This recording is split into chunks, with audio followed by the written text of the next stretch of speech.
The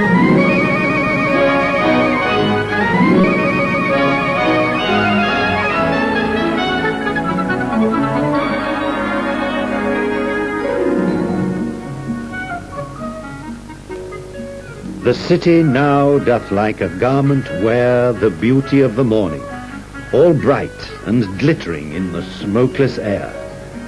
So William Wordsworth, poet of 200 years ago, wrote about London's Westminster Bridge as it was then. He might have been speaking of Sheffield today, for the city's smokeless air gives it a justifiable claim as one of the cleanest industrial cities in Europe, thanks to a smoke control policy started in 1959.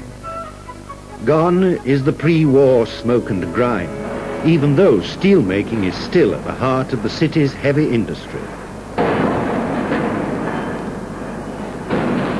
Steel, to be rolled, forged, pressed, built into our modern lives in countless essential ways.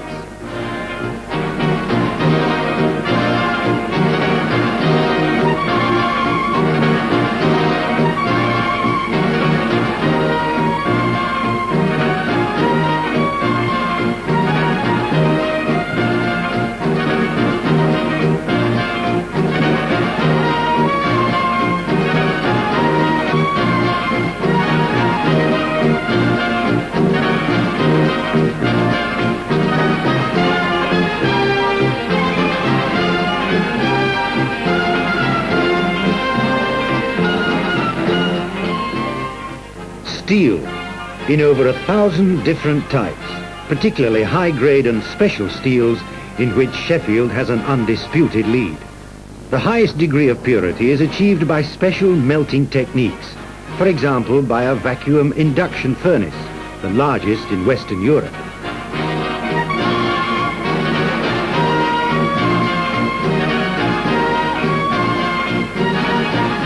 Steel for other industries, large and small. Steel for the factory and for the home. They've been making cutlery here for centuries. 600 years ago, the poet Chaucer said of his miller in his Canterbury Tales, "A Sheffield whittle bore he in his hose." Modern Sheffield silverware carries on a proud craftsman's tradition, each piece hallmarked in the city's assay office, the purity of silver guaranteed. Today, the range of high-quality tableware is increased by the use of stainless steel, sophisticated, clean.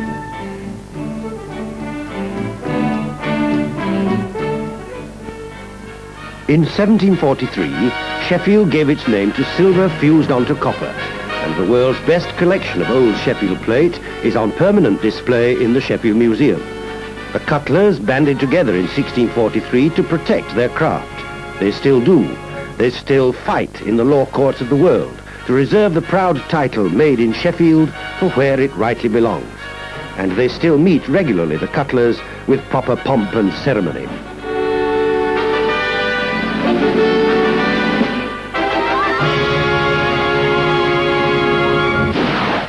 Sheffield joins in national celebrations as well as local. Guy Fawkes Day, Bonfire Night, has a popularity true to Northern England. Old England, the Pennine backbone of limestone, stalactites, millstone grit, burial grounds 4,000 years old. An early British hill fort lies within the city boundary.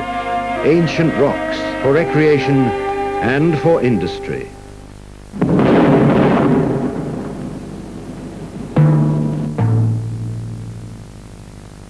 Over these mountains in the centre of England, early Britons fought and mixed their blood with Romans and Vikings.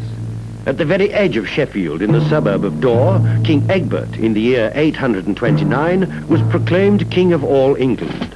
William the Conqueror's Normans founded an abbey, Beau Chef, and in the centre of the town built a castle, now gone without trace.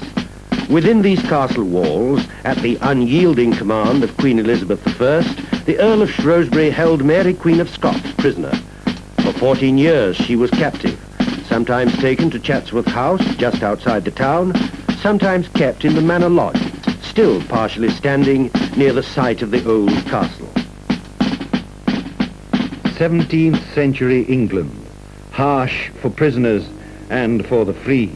Rats brought bubonic plague. It swept out of London in 1665, and its death march northwards was halted by the martyr village of Eyam, where the infected villagers denied themselves contact with the world outside their parish, and nearby Sheffield escaped.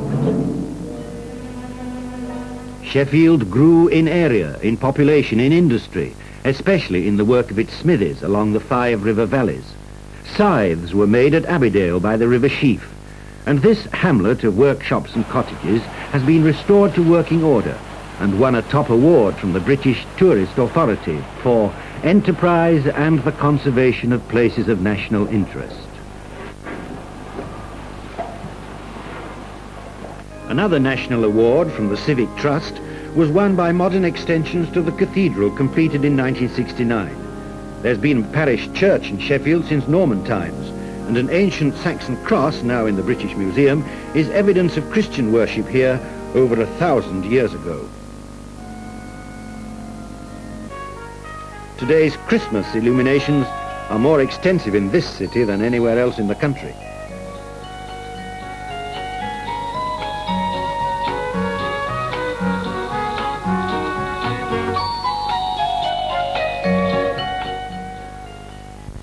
The city has, of course, the usual public services, and all of them have some special claim for honour and respect.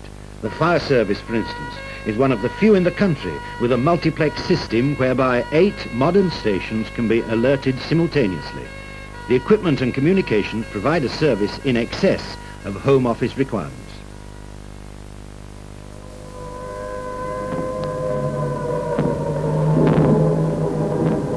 The service was fully stretched in the Second World War. On 2 nights, just before Christmas 1940, during 12 hours of bombing, largely with incendiaries, 800 people were killed, 80,000 houses damaged, and the commercial centre of the city mutilated beyond recognition.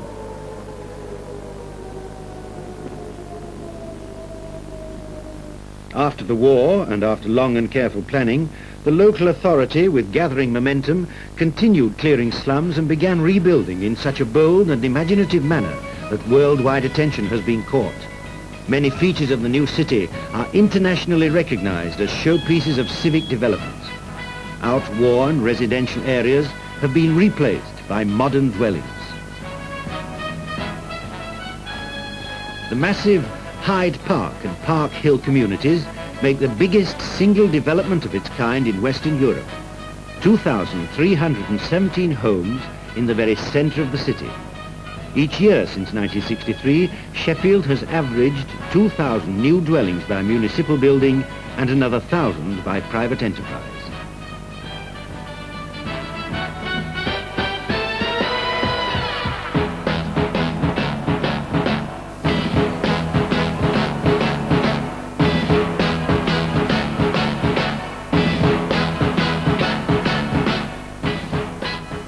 In the City Corporation's development at Gleadless Valley, its Mediterranean style has won international praise. Precious trees have been preserved and the natural contours of the foothills skillfully exploited. Some of the landscaping is superb. Whilst vigorous and up-to-date in their rebuilding, the authorities are not unmindful of the merits of conservation.